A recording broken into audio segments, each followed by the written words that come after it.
Então, do versículo 4 até o versículo 7, ele estava falando das palavras persuasivas.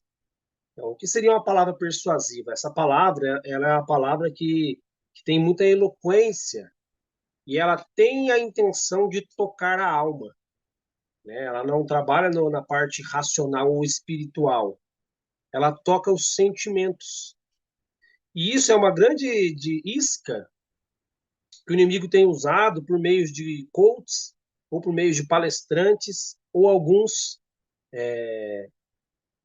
pregadores, né, por assim dizer, cristãos.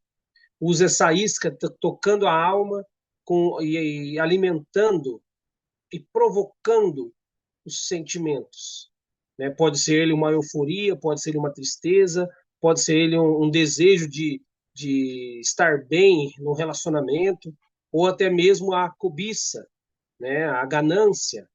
E isso é tocado por meio de palavras persuasivas. E elas enganam. Né? E o apóstolo vai falar isso, então, do versículo 4 ao versículo 7. E ele traz para nós o segredo para isso.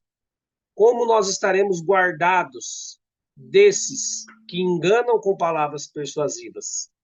Ele fala isso no versículo 5, na parte B do versículo 5. Mantendo a vossa ordem e firmeza da vossa fé. Essa ordem e firmeza da fé é permanecer naquilo que aprendemos do Senhor, tal como é. Né? Não se apartando da simplicidade que há em Cristo, como nós vemos também lá em 2 Coríntios.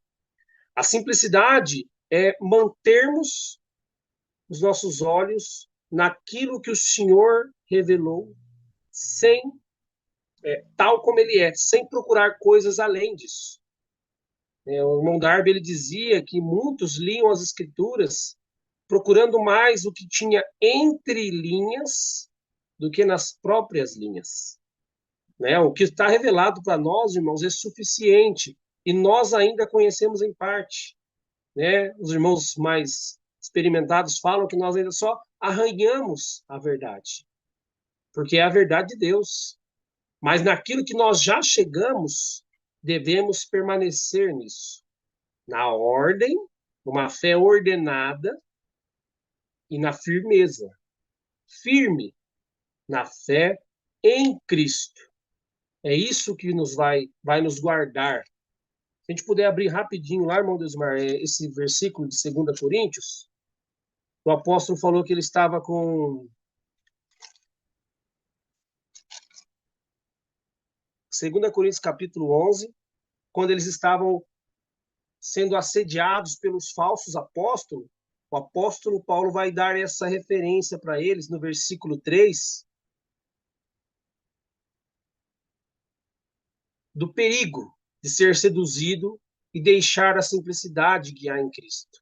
Ele fala: mas temo que, assim como a serpente enganou Eva com a sua astúcia, assim também sejam de alguma sorte corrompidos vossos sentimentos e se apartem da simplicidade que há em Cristo. Essa simplicidade, irmãos, tem a ver com obedecer sem questionar e crer como de fato é revelado. O Senhor disse o que queria dizer mesmo. Né? Parece algo óbvio, mas às vezes a nossa fraqueza impede isso, né? Porque a gente tira os olhos do Senhor e nós ficamos buscando algo que o Senhor não disse, ou tentando interpretar o que o Senhor disse. Ele disse o que queria dizer. E a palavra do Senhor, toda ela, né, toda a palavra, as escrituras, sagradas letras, são divinamente inspiradas. Então nós precisamos descansar que o que é para ser revelado para nós está aqui e permanecer nisso que nos foi revelado e não nos apartar na simplicidade que há em Cristo. Então nós precisamos aprender isso, né? O irmão está até grifando para a gente. A serpente, ela enganou a Eva com astúcia. E ele tinha esse medo, esse receio, né? O apóstolo Paulo, de que os coríntios também fossem enganados. Por quê? Porque eles poderiam deixar a simplicidade, né? O que Deus disse para Adão, né? E que Eva sabia que Deus tinha dito. Ela deveria permanecer naquilo que ele havia dito. Mas ela aumentou o que ele havia dito e ainda deu ouvidos ao que a serpente disse, né? Então, isso é um grande perigo, irmãos. Se ela permanecesse naquilo que o Senhor havia dito para Adão, ela estaria guardada. Que possamos permanecer, então, naquilo que temos aprendido do Senhor e andar nisso, né? Isso é suficiente para nós. As Escrituras são infalíveis, inerrantes e suficientes, porque elas são a palavra de Deus.